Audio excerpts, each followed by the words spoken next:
أعوذ بالله من الشيطان الرجيم بسم الله الرحمن الرحيم الحمد لله وحده والصلاة والسلام على من لا نبي بعده أما بعد السلام عليكم ورحمة الله وبركاته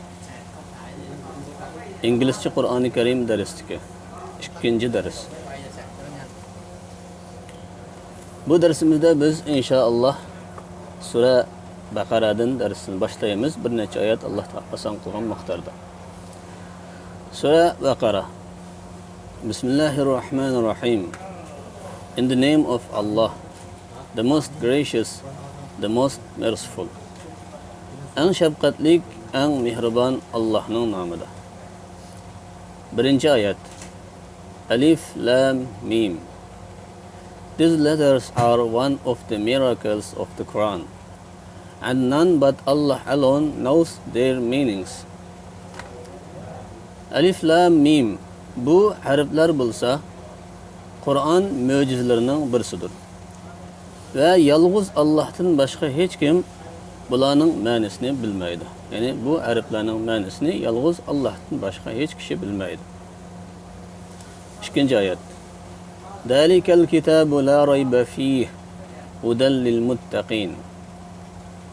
This is the book, the Quran, whereof there is no doubt, a guidance to those who are al-muttaqun, the pious and the righteous persons who fear Allah much, abstain from all kinds of sins and evil deeds which He has forbidden, and love Allah much, perform all kinds of good deeds which He has ordained. Bu kitap, Kur'an, onunda şek yok kitaptır. El-Muttaqun bolgan kişiler üçün guidance degen, yani doğru yol göstergüçü, yetekçidir.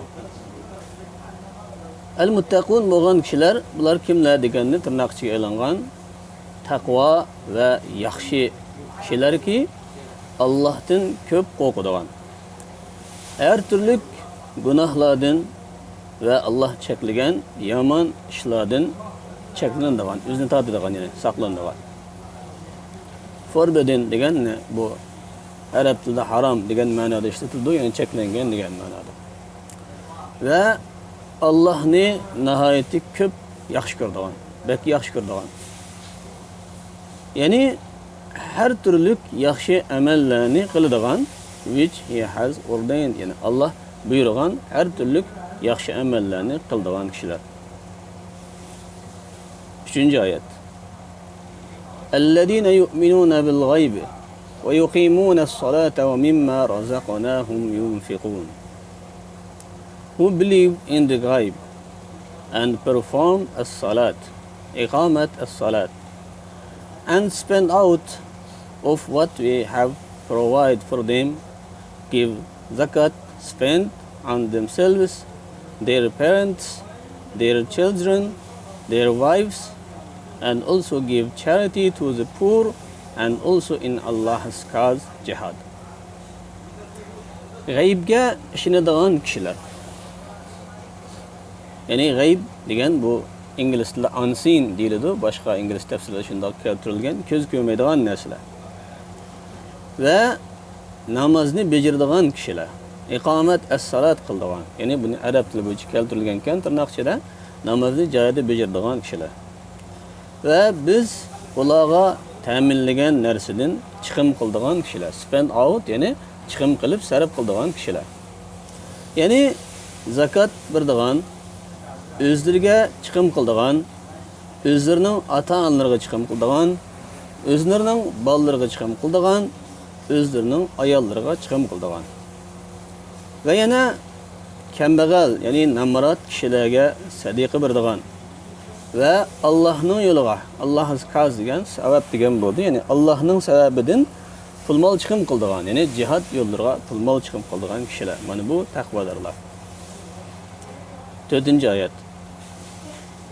وَالَّذِينَ يُؤْمِنُونَ بِمَا أُنْزِلَ إِلَيْكَ وَمَا أُنْزِلَ مِنْ قَبْلِكَ وَبِالْآخِرَةِ هُمْ يُوقِنُونَ.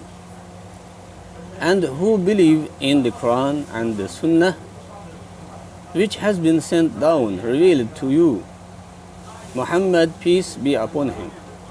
And in that we sent down before the Torah and the Injil gospel. And they believe with certainty in the hereafter, resurrection, recompense of their good and bad deeds, paradise and hell.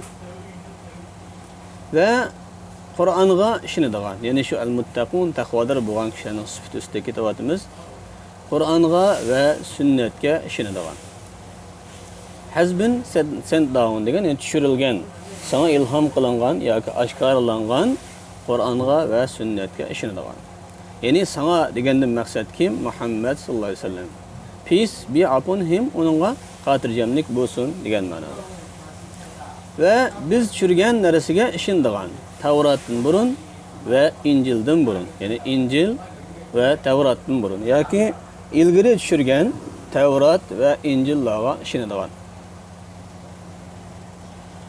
Ve ula keskinlik bilen certainty degen, certain degen cezmiyet, hakikaten degen manada kaldı. Certainty o seni keskinlik bilen işini dağan. Hereafter ahiretke. Yani resurrection, kıyamet günüge keskinlik bilen işini dağan kişiler. Ulanınki yaxshi ve yaman amellerge birildiğan jaza mukafatga işini dağan kişiler. Recompense aldınki dersimizde sözlep ötülgen. Cennetke ve cehennemge işini dağan kişiler. Hell degen dozaq, cehennem degen manada. 5. ayet. Ulaike ala huden min rabbihim ve ulaike humul muflihun. They are on true guidance from their Lord and they are the successful. Ula özlerinin parvardigarının bolgan hakiki doğru yol üstüdeki kişilerdir. Doğru yol üstüdüdür. Ve ular successful, yani muvaffaqiyat kazanguchi, nicat tapguchi kişilerdir. Mana bu Sura Baqara'nınki dastlabki 5 oyatninki qisqacha tarjimasi qilinishlar.